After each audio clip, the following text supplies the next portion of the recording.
In this video, we shall see how to paint water waves using watercolor. To keep it simple, I have chosen the top view of calm sea waves as the subject. The colors that I'll be using are ivory black, cobalt blue, Prussian blue, burnt sienna, yellow ochre, viridian hue, sap green and Chinese white. The 5 highlighted here being the ones primarily used. It is a practice on watercolor to leave the paper white as highlights. Today I will be using a slightly different technique for which I'll be using a white oil pastel. This will help to leave behind the highlight required for the waves in the foam. I am now starting by drawing these wave outlines using the wax crayon or the oil pastel. I am drawing random wave patterns.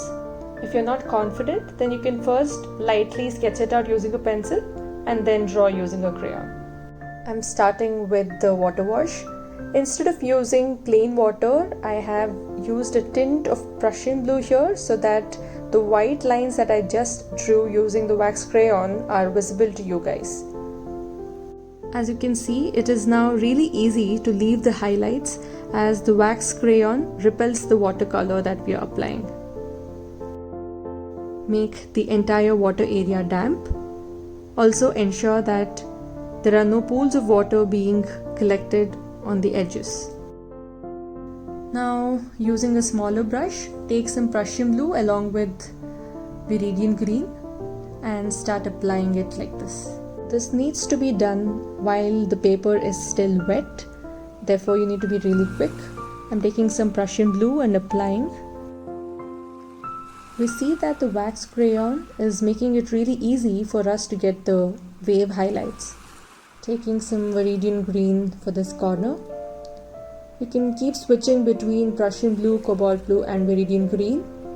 You just have to be quick and get this layer done while the paper is still wet.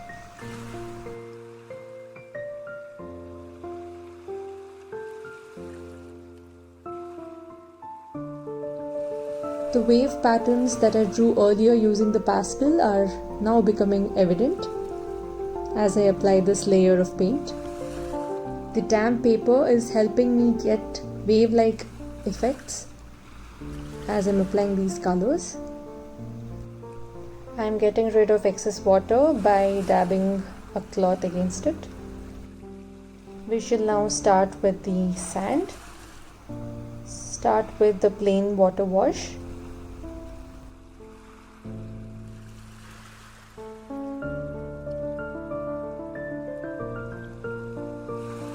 With the clean brush, start applying yellow ochre.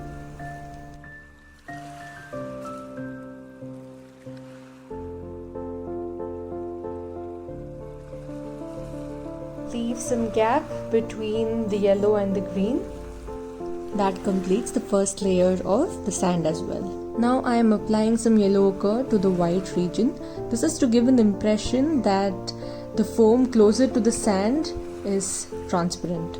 I still need the water area to be damp. That's why I am giving another coat with some viridian hue and water. It is quite natural that the colors don't appear to be as saturated and bright as they were while you first applied. So take some more color and gently apply it in patches like this. This is why it is crucial that the water area still be damp. It helps us get the wave-like patches easily.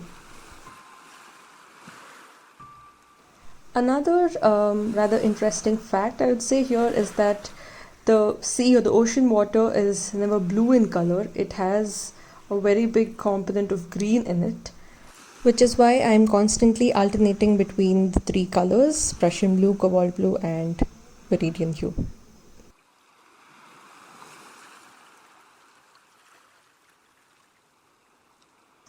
Slightly tilting my drawing board to add some direction to the water.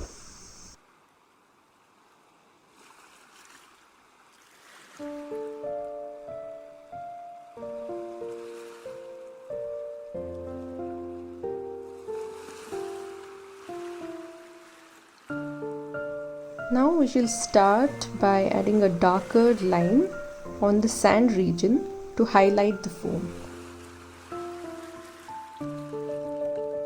Since the sand region too is damp, it is helping us with the blending.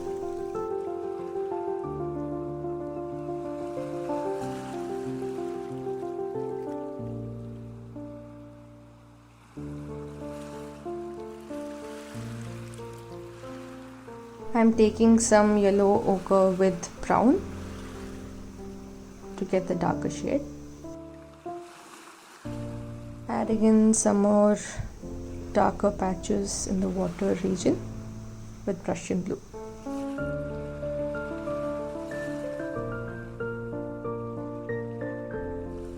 Now let's take some white and start with the foam detailing. This coat of white needs to be really thick, so try and use as little water as possible.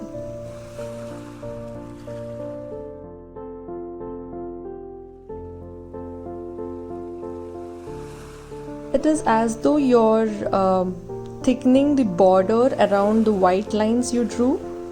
Make sure these are uneven to make it look more realistic.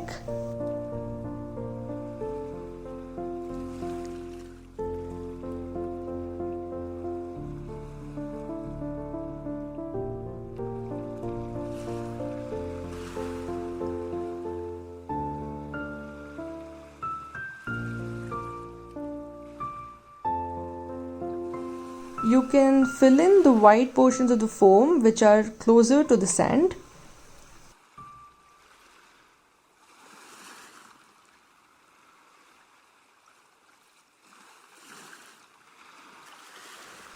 Use this technique of continuously dabbing to apply the white as opposed to smoothly applying it.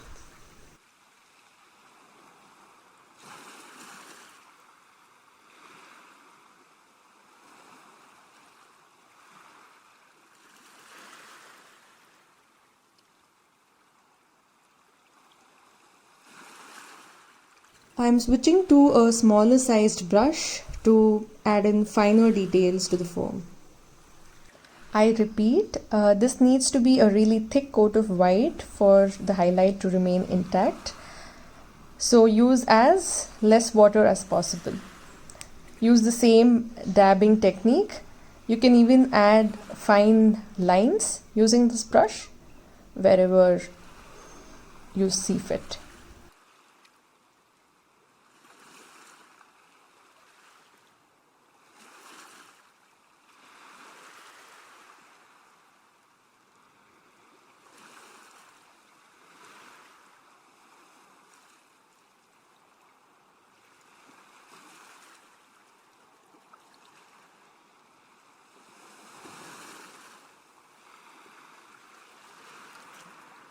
You can continue this process until you feel satisfied with your painting.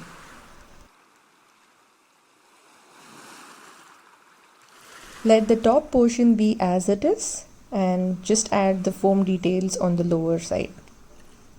Since the water region is now dry and the white layer that we are giving is also pretty thick, the white does not blend with the blue or green background but stands out instead. I have mixed some green with the white and I'm adding some finer lines here. Adding some depth to further highlight the foam.